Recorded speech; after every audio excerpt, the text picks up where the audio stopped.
सांसद जी, आपने अपनी फैक्ट्री में निरीक्षण किया है, क्या उद्देश्य था, क्या देखा, आपको क्या पड़ा? देखिए, आज अफीम फैक्ट्री में आने का मेरा एक कारण था कि गाजीपुर की धरोहर, ये अफीम फैक्ट्री जनपद गाजीपुर का, जो कि विश्व में जाना जाता है, और इसमें कुछ समस्याएं आ रही थी और जिसके कारण यहाँ के जीएम ने हमसे संपर्क किया था, विस्तृत बातचीत करके इस चीज़ को ऊपर केंद्र सरकार में रखने के लिए।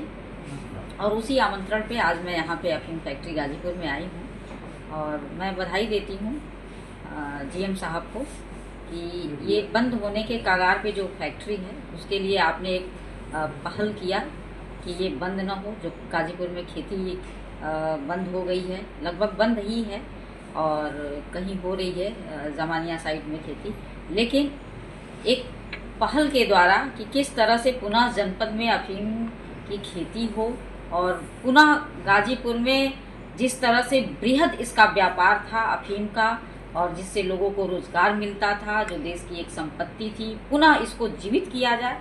इस दिशा में हम लोग मिलके एक अच्छा प्रयास करेंगे और केंद्र सरकार से बात करेंगे। और बात करने का उद्देश्य यही होगा कि एक जनप्रतिनिधि होने के नाते कि जो जनपद की धरोहर है उसको हम लोग सजाएं, संवारें, उसे मृत न होने दें। क्या जानकारी दिया गया था, क्या कमियां आपसे बताया गया था? हाँ, देखिए, ये जो फैक्ट्री जहाँ पे आज हम लोग आए हुए हैं ये 1820 की, जब अंग्रेजों का समय था तब 1820 की ये फैक्ट्री बनी हुई है। और इससे पहले 1700 में जो आज हमारा जेल कारागार है वहाँ पे वो ये फैक्ट्री थी, वहाँ से हस्तांतरित होके यहाँ पे आई और कई एकड़ में ये फैक्ट्री बनी हुई है। और इतनी बड़ी फैक्ट्री में आज मजदूर स्टाफ बिल्कुल कम हो गए हैं, यहाँ पे काम कम है। जो विभिन्न देशों में यहाँ से निर्यात करते थे हम लोग, अब वो कुछ ही देशों में, श्रीलंका और एक दो देश और हैं जहाँ पे यहाँ से बाहर जा रहा है। तो जब यहाँ पे माल ज़्यादा होगा, वर्कर ज़्यादा होंगे, वर्क ज़्यादा होगा, तो एक बार पुनः इसकी समृद्धि को हम प्राप्त कर सकते हैं। उसी संबंध में यहाँ बातचीत हुई है और हमने तय किया है, इन्हें आश्वासन दिया है कि इस बात को मैं देश की वित्त मंत्री माननीय श्रीमती निर्मला सीतारमण जी के समक्ष रखूंगी। इसके बाद की फैक्ट्री खुली मध्य प्रदेश नीमच में और इससे ज़्यादा कहीं और डेवलप किया और इससे ज़्यादा ग्रोथ वहाँ पे हुआ। सबसे पहली और एशिया की सबसे पुरानी ये फैक्ट्री रही है, इसके बावजूद ये बंद होने की कगार पर नौबत है। इसके पीछे कारण क्या है? देखिए, ये यहाँ के लोगों से हमारी बातचीत हुई, यहाँ के स्टाफ के लोगों से, और कुछ बातें खुल के सामने आई कि जो पूर्ववर्ती सरकारें थी तो उसने इस पर बिल्कुल ध्यान नहीं दिया कि किस तरह से खेती बंद हो रही है तो उसे रोका जाए और किस तरह से यहाँ पे काम कम हो रहे हैं तो उसको बढ़ावा दिया जाए। पूर्ववर्ती सरकारों ने बिल्कुल ध्यान नहीं दिया। अब हम लोग उस पद पे हैं, सक्षम हैं और सीधे मैं केंद्र से बात कर सकती हूँ, माननीय मंत्री जी से बात कर सकती हूँ, अपनी बात को रख सकती हूँ।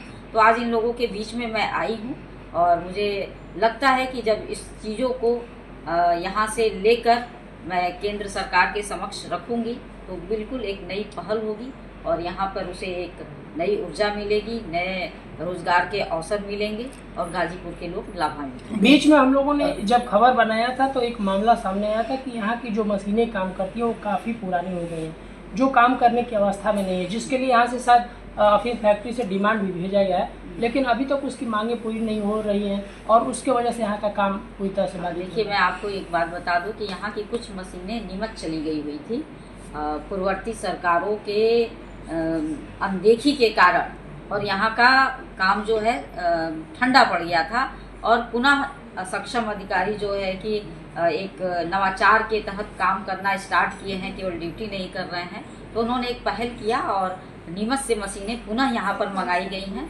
और काम सने सने हो रहा है और इसको अब लग के एक व्यापक दिशा देने के तरफ जो है कार्य किया जाएगा। जिस तरह मैं पूर्व में यहाँ के किसान जो है पोस्ती खेती किया करते थे, क्या उस तरफ फिर से किसान जो रजिस्ट्रेशन करा के अपनी खेती कर रहे हैं? देखिए, अब खेती तो बिल्कुल कम हो गई है, नगण्य है यहाँ पे, लेकिन अब एक पहल किया जाएगा कि यहाँ पे खेती को विस्तार दिया जाए और यहाँ के लोग रोजगार पाएं, उस दिशा में काम किया जाएगा। क्या अधिकारियों से इस मामले में कुछ बात हुई कि हाँ, क्या बिल्कुल उनके लिए बात हुई है। रजिस्ट्रेशन के लिए कोई तिथि निर्धारित की गई है? हमने कहा है उनसे कि आपकी जो भी प्रॉब्लम है आप हमारे पास रखिए, उसको संबंधित जगह पे, संबंधित प्लेटफार्म पे, उचित प्लेटफार्म पे रखकर समस्या का समाधान करने का पूरा प्रयास करेंगे। यहाँ पर राज्यसभा सांसद जी आई हुई थी और कई तरह की बातें भी की। क्या था मामला, किस लिए आई थी?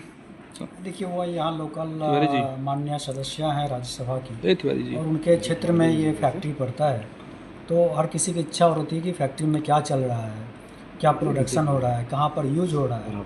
तो जस्ट एक रिव्यू लेने के लिए, देखने के लिए, फैक्ट्री कारोबार के लिए वो यहाँ पर है। उनके द्वारा ये भी बताया गया कि मतलब जो फैक्ट्री की स्थितियाँ हैं कि कभी भी बंद हो सकती थी, इसी को देखने के लिए वो आई हैं और इसकी रिपोर्ट वो वित्त मंत्री तक रह गई। तो किस तरह की यहाँ की मतलब दिक्कतें आ रही थी? देखिए, अभी जो है वो काम कई लेवल पे चल रहा है, मशीनों का मॉडर्नाइजेशन का कई लेवल पे काम चल रहा है। तो अब जैसे चूँकि माननीय एमपी आई, तो फिर इनका इनपुट जो है सरकार के लिए भी अच्छा रहेगा और फैक्ट्री के लिए भी अच्छा रहेगा कि यहाँ पर मॉडर्नाइजेशन का एक जो पहल चल रहा है वो और भी अच्छे तरीके से हो जाएगा। उन्होंने किसानों को फिर से नई खेती की शुरुआत करने के लिए भी बात कही है, इस पर क्या कहेंगे? ये देखिए, ये जो किसान का जो कल्टीवेशन पार्ट होता है वो सीबीएन देखता है, और सीबीएन क्या होता है कि ओपीएम की जो पॉलिसी बनती है उसके हिसाब से किसानों को लाइसेंस मिलता है।